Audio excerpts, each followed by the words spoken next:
नमस्कार। आज हमारे साथ बातचीत कर रहे हैं सचिन पायलट, कांग्रेस के जनरल सेक्रेटरी, राजस्थान के पूर्व डिप्टी चीफ मिनिस्टर। लेकिन सचिन, इलेक्शन के बिल्कुल बीच में आज बातचीत हो रही है। We can say we have reached the half way mark, third phase हो गया है, 280 सीट्स हो गई हैं। तो कैसा लग रहा है चुनाव का, कहाँ दिशा जा रही है? देखिए, जो इंडिकेशन मुझे मिले हैं, जो फीडबैक मैंने प्राप्त किया है और मुझे काफ़ी मौका मिला पूरे देश में घूमने का, ये चुनाव एक बदलाव का चुनाव है। हम्म। लोग बोल नहीं रहे हैं, लेकिन दबी-ज़ुबान इस बात को लेके एक्सेप्ट कर रहे हैं कि जो बढ़त बीजेपी ने पहले बनाई थी, वो उसके आस-पास भी नहीं रहेगा। और मैंने कई बार कहा कि साउथ से साफ और नॉर्थ से हाफ, ये भाजपा अच्छा। का हाल होने वाला है। हम्म। बिकॉज़ 10 साल बहुत लंबा समय होता है और उत्तर भारत में जहाँ पे द्विपक्षीय मुकाबला होता है भाजपा-कांग्रेस का, उन काफ़ी सारी स्टेट्स के अंदर हम लोग अच्छा नहीं कर पाए थे। लेकिन इस बार हमारे उम्मीदवार, हमारा कैंपेन, हमारा मैनिफेस्टो, लोग उसको पसंद कर रहे हैं और मुझे लगता है कि हम लोग अच्छा परफ़ॉर्म करेंगे। ये हिंदी पट्टी जो है, जो उत्तर भारत का इलाका है। पर अभी जहाँ पे चुनाव जो हो रहे हैं, जहाँ पे बीजेपी को बढ़त हुई, साउथ में जैसे हो गया, लेकिन नॉर्थ में जहाँ बीजेपी का स्ट्रॉन्ग होल्ड है, अब वहाँ पे ज़्यादा चुनाव होंगे, चाहे यूपी देखा जाए, ये चाहे तो जहाँ बिहार। पर भाजपा के 100 में से 100% सीटें आ गई हैं, हम्म। तो वहाँ तो कोई स्कोप है नहीं बढ़ने का। और उनकी रिपोर्ट कार्ड, उनकी एंटी इनकम्बेंसी, उनकी परफॉर्मेंस को लोग जज कर ही रहे हैं। और 2019 का जो चुनाव था, वो एक अलग वातावरण में चुनाव हुआ था। जैसे राजस्थान है, हमारा हम्म। बॉर्डर स्टेट है, उस टाइम अलग भावना एक देश में हो गई थी। तो आज माहौल बिल्कुल दूसरा है। इसलिए राजस्थान है, हरियाणा, छत्तीसगढ़, मध्य प्रदेश, इन सब राज्यों के अंदर अ, कांग्रेस बीजेपी का मुकाबला रहता है हम्म। और इस बार हम काफ़ी अच्छा परफॉर्म करेंगे, ऐसा मेरा फीडबैक है। राजस्थान में क्या मेन मुद्दे क्या थे? नई सरकार बनी है 4 महीने पहले और हुँ। वो कोई बहुत ज़्यादा कोई अपनी छाप छोड़ नहीं पाए हैं। हुँ। और तनाव है, आपस में खिंचाव बहुत ज़्यादा है, क्योंकि नए मुख्यमंत्री को बना दिया और बाकी नेता थोड़े रुष्ट लगते हैं मुझे। तो उसका नुकसान भाजपा को हो सकता है। बाकी हमारे लगभग हर सीट में कांटे का मुकाबला है। और विधानसभा चुनाव हम हार गए, हुँ। 1-2% वोट शेयर हमारा कम था। लेकिन लोकसभा में मुझे लगता है कि लोग हमको इस बार मौका देंगे। लोकसभा में क्या बिगेस्ट इश्यू आपको लगता है, not just Rajasthan but all over, क्या सबसे बड़ा मुद्दा देश है? में जो इश्यू है, सबसे बड़ा बेरोज़गारी का है। और 14 में जब भाजपा सरकार बनाई थी, तो उन्होंने महँगाई, बेरोज़गारी, काला धन और हुँ। भ्रष्टाचार, ये 4 मुद्दे लेके बात की थी। चारों मुद्दों को उन्होंने छोड़ दिया है।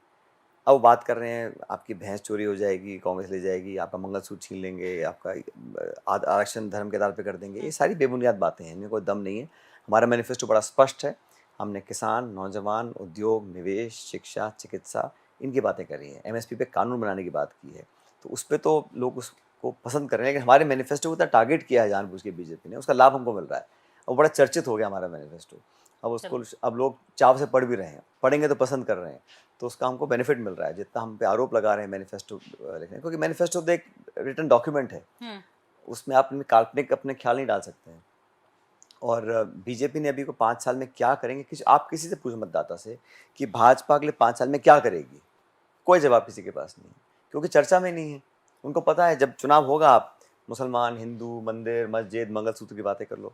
हम बात करें, वो जब म की बात है, तो हुँ। मुसलमान, मंदिर, मस्जिद, मंगलसूत्र। मंगलसूत्र। हम लोग बात करते हैं म से मनरेगा की, म से एमएसपी की, म से महिला सशक्तिकरण की। तो हम एक पॉजिटिव नैरेटिव ले जाना चाहते हैं देश को। आप ये मोदी के स्टाइल में बात कर रहे हो, वो भी गिनते रहते हैं, ये अल्फ़ाबेट soup है, ये म स। भई, ये सारे शब्द उन्होंने बोले हैं। हाँ। हमने तो नहीं कहा उनको बोलने को। वो बोल रहे हैं क्योंकि उन्हें लगता है कि ध्यान डाइवर्ट करो, जज़्बाती मुद्दों की बात करो, अम, तुष्टीकरण, विभाजन, इस तरह की हुँ। बातें करो। हम लोग सबको साथ लेके कांग्रेस पार्टी सब धर्म, जाति, प्रांत, भाषा, वेशभूषा सबको सम्मिलित करके पार्टी चली है 140 साल से। तो किसी के आरोप लगाने से इतिहास मिटने वाला नहीं है। और मैं पर मानता ये हूँ, 40 साल में इमरजेंसी भी तो आई थी, उसके आई बारे थी, में भी हाँ, आई प्राइम थी। मिनिस्टर बात और कर रहे हैं। सुनिए, इमरजेंसी आई थी, उसको हटाया गया। जनता ने उस समय कांग्रेस को विपक्ष में हटने का आदेश दिया, हुँ। हम बैठे। लेकिन उसके बाद 80 में क्या हुआ? फिर कांग्रेस पार्टी जीती ना। हुँ। तो अब आप नेहरू जी ने क्या किया, इंदिरा गांधी ने क्या किया, राजीव गांधी ने क्या किया, वो अलग बात है। उस बात को 50 साल हो गए। आपने 10 साल में क्या किया? हुँ। आपने गैस का सिलेंडर 1000 रुपये क्यों बिकने दिया 4 साल तक? पेट्रोल डीजल देसी घी से महंगा क्यों बिक रहा है आज? उसका जवाब नहीं दे रहे हैं। ये राम मंदिर क्या मुद्दा बनेगा? क्योंकि काफ़ी लोगों को मतलब emotions, I mean elections emotions पे भी चलते हैं, भावना भी भाई, चलती है, और क्या भावना क्या ये मुद्दा है ये? कि उन्होंने देश डिलीवर। की सर्वोच्च न्यायालय ने हुँ। एक निर्णय दिया। हाँ। उस निर्णय को सबने सहर्ष स्वीकार किया कि एक भव्य मंदिर बनना चाहिए। सब पक्षों ने स्वीकार हुँ। कर लिया। बात खत्म होगी। सुप्रीम कोर्ट का निर्णय है, हमने माना उसको। हम बड़े खुश थे जब ऐसा निर्णय आया। लेकिन उसको आप धर्म को भुनाना, धर्म की आड़ में वोट मांगना, ये सही नहीं। मुझे लगता है देश और सरकार चलनी चाहिए संविधान के तहत। हम्म। संविधान सबसे बड़ा, सबसे प्रमुख ग्रंथ हमारा है। उसमें लिखा है कि सब लोगों को बराबर का अधिकार है, किसकी पूजा करनी है, किसका हवन करना है, किसको भजन करने हैं, किसका व्रत रखना है। ये हमारी आस्था का प्रश्न है ना, ये तो व्यक्तिगत निर्णय होता है इंसान का। उसके आधार पे मैं वोट मांगूं या वोट डलवाने की बात करूं, वो कहाँ तक सही है? आप चुनाव लड़े ना, गवर्नेंस, परफॉर्मेंस, मुद्दे, इश्यूज, देश विदेश नीति, आर्थिक नीति, 50 तरह की बातें होती हैं जो जनता सुनना चाहती है। आप बात वो कर रहे हैं कि साहब ये मंदिर बना नहीं बना, क्यों बना, मस्जिद क्यों बना, किसने बनाया, आप हिंदू हैं, हम मुसलमान हैं। ये देश सबका है और ये देश इतना खूबसूरत इसलिए है क्योंकि सब लोग बराबर के हिस्सेदार हैं, किसी को कम ज़्यादा नहीं आंक सकते हैं। और ये धन्यवाद दूंगा मैं अम्बेडकर साहब का, संविधान बना है बराबर का नागरिक बनाया है उसने, खरबपति इंसान को और जो रेडी चलाता रिक्शा चलाता है उसको भी, एक वोट का मालिक है वो। तो ये वोट का अधिकार देना, उसको हमको पूजना चाहिए उस संविधान को। अब उनके वहाँ से आवाज़ें निकलती हैं कि हो सकता है इसमें संशोधन ही कर दें, उनको खंडन करना पड़ रहा है। और मैं कहता हूँ खंडन करने की नौबत ही क्यों पड़ रही है? क्योंकि आप लोग सबको बता रहे हैं कि हम नहीं शायद बोल वो रहे, कर लें। अरे भाई हम कौन है बोलने वाले? कांग्रेस बोल रही है सत्ताधारी दल के ही लोग इस प्रकार के स्टेटमेंट बार बार दे रहे हैं, इसीलिए भाजपा के शीर्ष नेतृत्व को उसका खंडन करना पड़ रहा है। आरक्षण को नहीं छेड़ेंगे, संविधान को नहीं छेड़ेंगे। अब तक राजीव गांधी जी के पास 400 सांसद थे, कभी सुना आपने उनको खंडन करते हुए या बोलते हुए कि हम आरक्षण को नहीं छेड़ेंगे? कभी सुना आपने? यहाँ तक वाजपेयी जी ने बोला हो या मनमोहन सिंह जी ने बोला हो कि we will not touch the constitution और चेंज द कॉन्स्टिट्यूशन? तो क्यों बोलना पड़ रहा है? हम कह रहे हैं ऐसा नहीं है, आवाज़ें वहीं से निकली थी उनके यहाँ से। कई बड़े बड़े लोगों ने इस बात को चर्चा में लेकर आए थे। खैर ये इलेक्शन मैं तो मानता हूँ आधा निकल गया, लेकिन ये पॉजिटिव होना चाहिए। ये आरोप प्रत्यारोप, प्रतिशोध, बदले की भावना, दबाव की राजनीति, एजेंसी का दुरुपयोग, विपक्ष को ख़त्म कर देना, कांग्रेस बैंक के खाते सीज कर देना, मुख्यमंत्री को जेल में डाल देना, ये मुझे लगता नहीं कि सही तरीका है। हाँ, अभी आपको दिल्ली का भी नॉर्थ ईस्ट दिल्ली के चुनाव का भी प्रभारी बनाया है छत्तीसगढ़ के बाद, तो उसमें क्या लगता है आपको यहाँ पे केजरीवाल का कितना असर होगा? ये अलायंस ऑन ग्राउंड कैसे चल रहा है? इस कांग्रेस प्रदेश वर्कर्स में खुश हैं?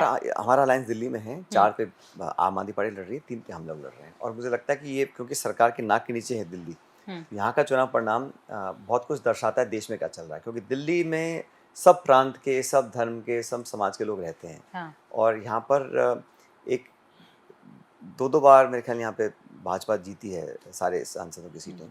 इस बार मुझे लगता है कि अधिकांश जो सीटें हैं हमारा गठबंधन है वो हाँ जीतेगा इस बार। क्योंकि काफ़ी लोग कहते हैं कि ऑन ग्राउंड हम कांग्रेस वाले हमारी टक्कर तो आम आदमी पार्टी से है, उधर हमारी टक्कर समाजवादी पार्टी से है, तो ऑन ग्राउंड ये इंडिया अलायंस आपको लगता है ये सब टक्कर नहीं होती, राजनीति में कंपटीशन होता है।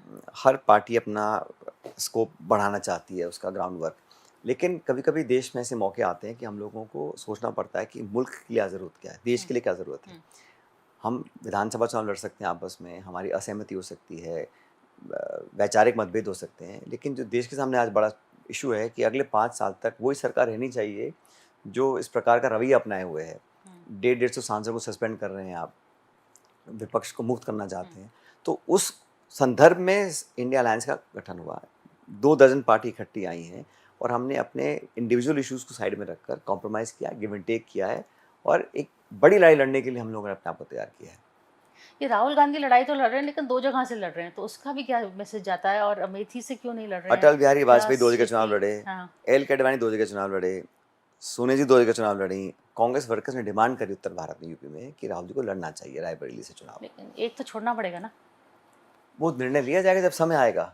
लेकिन ये ना पहली बार हुआ ना अंतिम बार हुआ है कि एक बड़े नेता को ये दबाव हुआ हो उत्तर से और दक्षिण से कि आपको यहाँ चुनाव लड़ना चाहिए। और अलायंस की रिक्वायरमेंट है। अखिलेश यादव चुनाव लड़ रहे हैं यूपी से, वो विधायक हैं लेकिन एमपी का चुनाव लड़ रहे हैं क्योंकि वहाँ उस स्टेट में उनके लड़ने से गठबंधन को, उनके दल को फ़ायदा मिल रहा है। राहुल जी के लड़ने से भी हमारी पार्टी को, गठबंधन को फ़ायदा मिलेगा, ना सिर्फ उत्तर प्रदेश में लेकिन समूचे उत्तर भारत में। तो ये निर्णय पार्टी ने लिया है, उसकी पालना राहुल गांधी जी कर रहे हैं। तो वाई उन्होंने अमेठी से क्यों नहीं लड़ा? क्योंकि वो उनकी पुरानी सीट थी। ये हमारी पार्टी का निर्णय है किसको पार्टी टिकट तो देना दोनों है। जगह से मांगती थी। पार्टी ने वर्कर्स निर्णय तो लिया, दोनों। पार्टी निर्णय लिया कि राहुल जी रायबरेली से लड़ेंगे और अमेठी से हमारे पुराने और सबसे वरिष्ठ कार्यकर्ता वहाँ के, उनको टिकट दिया है। और किशोर लाल जी शर्मा जो वहाँ से उम्मीदवार हैं हमारी पार्टी के, बड़े मजबूत उम्मीदवार हैं, सशक्त हैं। वो हाई प्रोफाइल शायद ना हो लेकिन ज़मीनी पकड़ बहुत तगड़ी है उनकी, सब व्यक्तिगत संवाद और संपर्क लोगों से 4 दशकों का। और वो मैं आपको कह सकता हूँ कि अमेठी में भी हम भारी बहुमत से चुनाव जीतेंगे। कि आखिरी सवाल, आपकी अलायंस जो जा रही है क्योंकि सब ये जो इलेक्शंस हैं वो पर्सनलाइज हो गए हैं, प्राइम मिनिस्टर मोदी के नाम पे मोदी मोदी करके काफ़ी वोट पड़ जाते हैं, तो इस तरफ से कोई नहीं है। ये सवाल पहले भी आया है, तो आपको लगता है कि चाहे डिमांड भी थी आपके टीएमसी की और आम आदमी पार्टी के, खारगे साहब को आगे कर हमने दें, बड़ा आपके पास लोग एक नहीं निर्णय है ले लिया या है कि डिसीजन? हम पद के लिए ललायत नहीं हैं। किसको क्या पद पोस्ट मिलेगा ये निर्णय चुनाव के बाद लिया जाएगा। ये संसदीय प्रणाली है। हाँ। सबसे बड़े दल को न्योता मिलता है सरकार बनाने का, उसके बाद विधायक सांसद बैठ के निर्णय करते हैं किसको क्या बनाना है। हमारे यहाँ 2 दर्जन पार्टियां, दिग्गज नेता हैं, जिसको क्या करना नहीं करना वो आपस में बैठ के एक दिन में डिसाइड कर लेंगे। आज मुद्दा है कि हम चुनाव लड़के जीतें कैसे। अगर हम जीत जाएं, 272 का आंकड़ा हमारे पास आ जाए 4 जून को, उसके बाद निर्णय लेंगे। लेकिन पद के लिए कोई लड़ाई झगड़ा है या कोई ललाहित है या कोई आपस में कंपटीशन, ऐसा नहीं है। हम चुनाव लड़ रहे हैं मुद्दों के आधार पर, विपक्षी एकता और हमारा जो मैनिफेस्टो कांग्रेस का है उसको बेस बना के लड़ रहे हैं। तो ये election is fought on, you think state by state मुद्दे पे फाइट हो रहा है या एक कोई दोनों आते हैं ओवरऑल इसमें। स्टेट नैरेटिव है? स्टेट स्टेट इश्यूज भी हैं, लेकिन ओवरऑल 10 ईयर परफॉर्मेंस जो रिपोर्ट कार्ड है उसको भी लोग देख के मूल्यांकन कर रहे हैं। ठीक है Sachin Pilot, thank you so much for this conversation. और you. आप काफ़ी कैंपेन कर रहे हैं, मैंने देखा है पूरे। अभी अगला स्टेट कहाँ जाएंगे आप? अभी तो 3 चरण और बचे हैं, 4 चरण। So, जहाँ जहाँ है, जहाँ पार्टी मुझे भेजती है, वहाँ मैं पार्टी के लिए कैंपेन करता हूँ और मुझे खुशी होती है कि मैं पार्टी की कैंपेन में, पार्टी की जीत में और उनके एफर्ट्स में एक भूमिका निभा पा रहा हूँ। तो ये मेरे लिए बड़े गर्व की बात है। On that note, thank you so much. India thank news you. से आपने बातचीत की, थैंक यू।